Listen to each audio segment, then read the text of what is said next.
So hello and welcome to the Hobby Corner. This is me, Kev, and I wanted to have a bit more of a serious one this time. Don't worry, no one's died or anything like that. It's more of a case of processing my own thoughts and finding an outlet for it as well.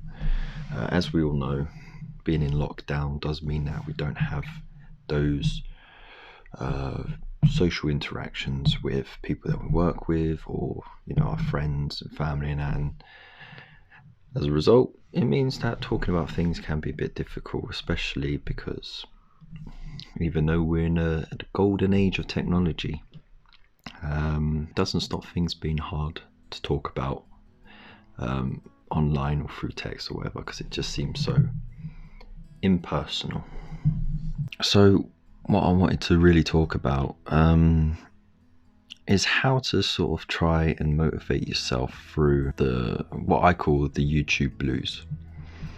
I know a couple of other people have done sort of similar videos, and how to keep your motivation up, how to avoid burnout, pushing through the difficulties of being a YouTube content creator. But I always feel like their experiences are going to be slightly different to mine and to everyone else's as well. So, I'm going to give it a shot. As a lot of people might know, I'm not very good at talking about serious stuff for long periods of time without making a joke or whatever. It's British sensibilities and all that. But no, I thought it was time.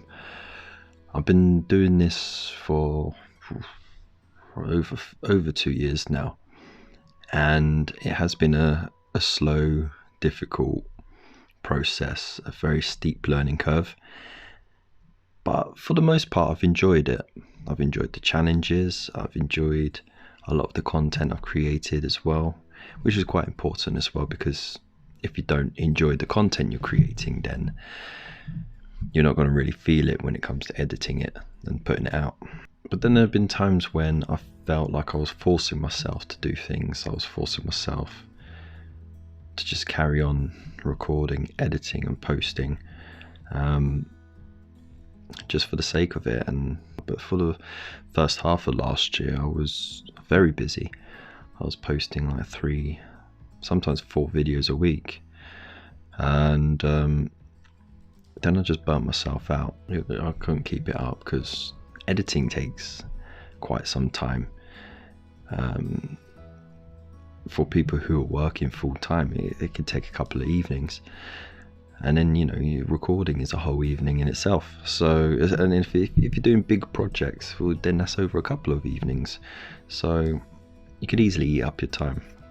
So that's partly why I went back to just doing 1 video a week. And now that I've got my Friday night live streams as well, 8 p.m. every Friday, by the way, so check that out. Cheeky plug. It feels a bit more consistent and manageable. Does that mean that I don't get lazy? Well, no. I'm a procrastinator by nature. I can sit there for at least two hours and I'll have everything out in front of me, but I'll be easily distracted with my phone or what's on the telly or whatever. And then knowing that I have to be in bed by a certain time because I've got 2 little ones and we're in a lockdown, so it means I've got to be alert in the morning to help look after them. I still end up pushing myself to the last minute and then rushing everything out, and this of course affects the quality of the videos and stuff like that. And then I try new things as well, but again, that's kind of half-hearted. Recently I tried to plug in my old camera, it's my wife's old camera that I bought her years ago that she never uses, and I had a whole evening of trials to try and get that to link up to the laptop. and the picture quality was great. It was amazing, but it didn't matter what I did to the frame rates and the resolution. It kept getting laggy, and I tried to record this whole video on showcasing the army that my Stormcast army that I'd built like 6 years ago, 5 and a bit years ago I think it is, when Age of Sigmar first launched. And yeah, just going back and editing it, it was fun talking about it, but going back and editing it didn't motivate me whatsoever. I think I might keep that for a live stream, because then I'm getting more direct interaction with the people on the other side. Here we go, I'm getting distracted already by myself waffling on. The YouTuber blues, as I call it, can sometimes hit hard, especially around this time of year when you got the winter blues as well. Coupling lockdown fatigue and just, you know, whole anxiety of life and how busy it can be. It can really burn you out when it comes to wanting to create something. Now, I can't say I don't get support from my wife, because I do. She's been fantastic, trying to make sure that I do get some time during the days so I can get some of my work done, just like I do the same for her, and it's starting to work. It's a nice little routine where we sort of take turns with our boys and do our own thing at the same time. Yeah, no, it's great for time to edit and stuff, but because we live in a small place and I don't have a dedicated studio area or even a desk, I'm actually on a fold out table at the moment, next to the bit under the stairs. Sorry. It means that every time I want to film something, or I want to you know, do a bit of work or whatever, I have to do a whole setup, and this can take easily an hour just to get the lighting right, to get all the things set up, to make use of the space that I got, to clear up all the junk in the background, because, you know, our kids make a mess. And you can't see it on camera, but I'm surrounded by boxes of toys, so it is tough. It really is. And a lot of the time I go to do it, I go to set up, and I just think, you know what, it's too much hassle. And as a YouTube creator, as a YouTube content creator, you try and look for ways of both including your hobby and creating content. So therefore, you're making the full use of your time. You're doing what you want and what you're passionate about and what helps relax you, and at the same time, you're creating this fantastic content which you can share with the world and impart some lesson or knowledge or techniques or something, so that other people can benefit from it. And, you know, it's entertainment as well. You know, at the end of the day, it is all about entertainment and entertaining people. But this sometimes can be quite difficult. A lot of people, they write scripts and they have everything planned. You can have like a few days, everything planned out, and, you know, all that preparation really sort of comes through, definitely. Especially when you see the quality of their work. I'm really fortunate. I'm a proud member of the Chilling Network, and we got some rising stars in our ranks, and their stuff is phenomenal. If you haven't already, go check out the Pickle Jar. Josh and Wendy, they do a fantastic job with their content, with social media and encouraging it, the thumbnails, everything. And, you know, Josh is constantly pushing his content. He's always exploring new things, and he's doing fantastic work. Rich from Spray Black Studios, another rising star. He's absolutely amazing. His grimdark work lately has been phenomenal, and he's been really trying to push his production quality as well. So, you know, he's got new kit and everything. He's got great lighting, and yeah, he looks really professional. It really suits him, and I'm pretty sure by the end of the week or next week he's gonna surpass me and hit that 1K, and then shoot off. But those are just to name a few. We've got so many fantastic members. And I guess it can be quite hard as well to talk about without seeming a bit jaded. I know Elston from Elston Nation and the Chilling Wargamers, he covered this last week about allowing yourself to feel a little bit of envy or jealousy at other people's successes, because it is a natural reaction. You put in a lot of effort, a lot of time, or a lack of it in my case, and then you see someone else do equally well, or they have better circumstances in which they can do better, and that pays off for them, and they hit their stride and they do absolutely amazingly. And yeah, to see them do so well, I could be more proud. They're fantastic people, and I wish them every success, and I mean that with every ounce of my being. But at the same time, I just think, when will it be my turn? Now, I know it's quite a taboo thing to say. Now, when you come into doing YouTube, there are two ways about it. You can either come in with the idea that you want to create something to share knowledge and entertain people, or you can come at it from another angle where you specifically plan out a way of making it a monetary success. And that was never really my plan. My plan was to make videos for fun, share knowledge, encourage new people into the hobby, and help new people and returning hobbyists as well to sort of catch up with the rest of us, the people who've done the hobby for a long time or can more consistently.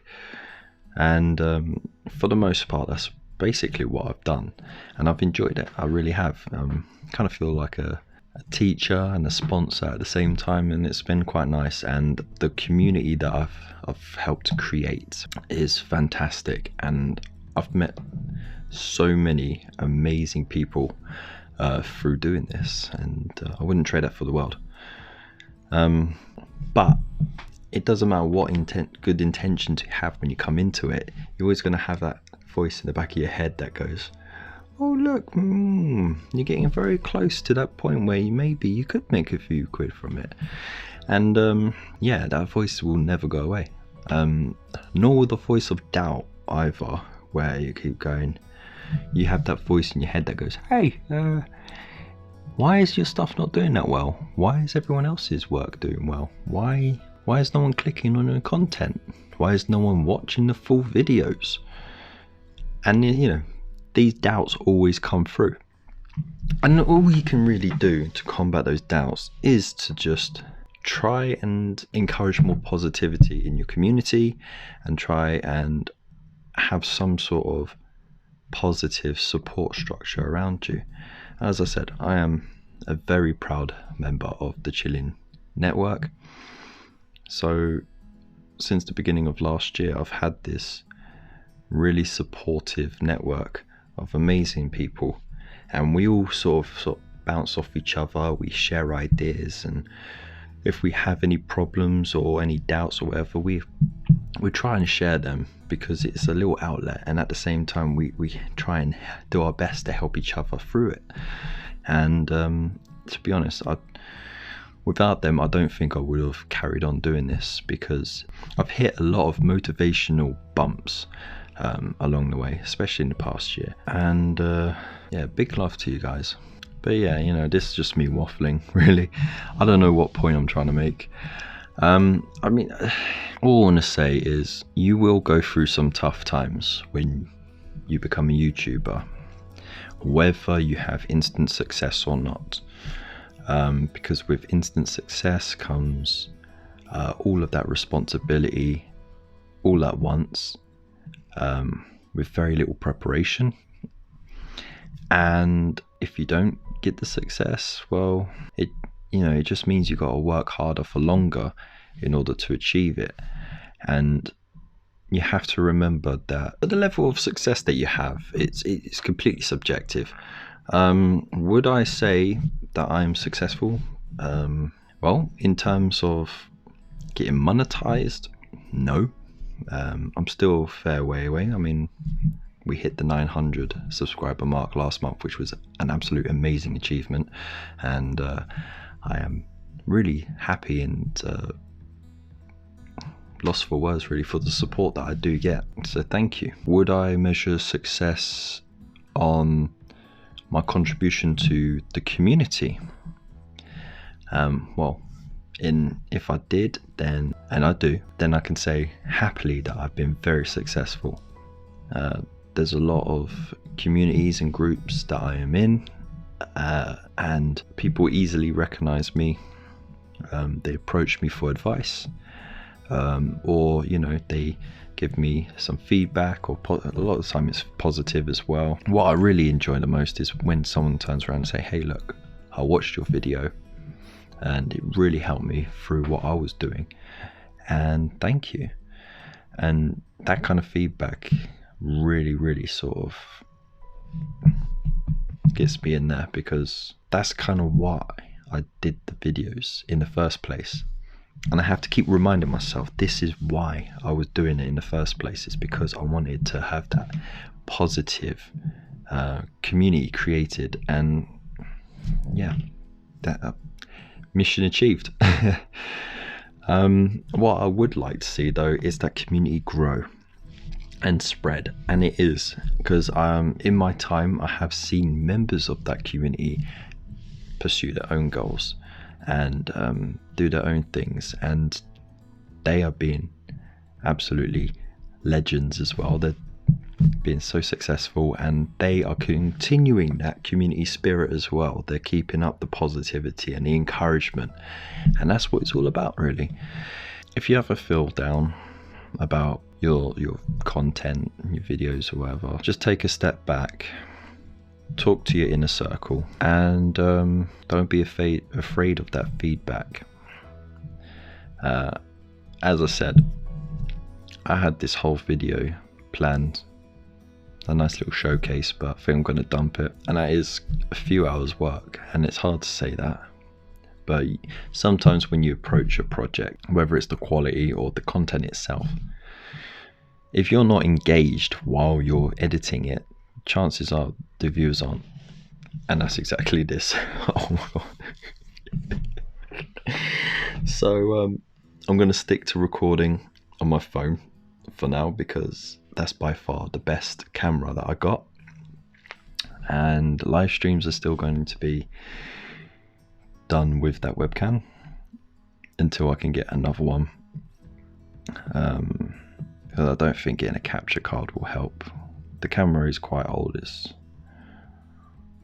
12 years old now, so yeah, to expect that and a 6-year-old laptop to be able to run smoothly together is kind of asking for trouble. So yeah, anyway, let me know what you think in the comments below.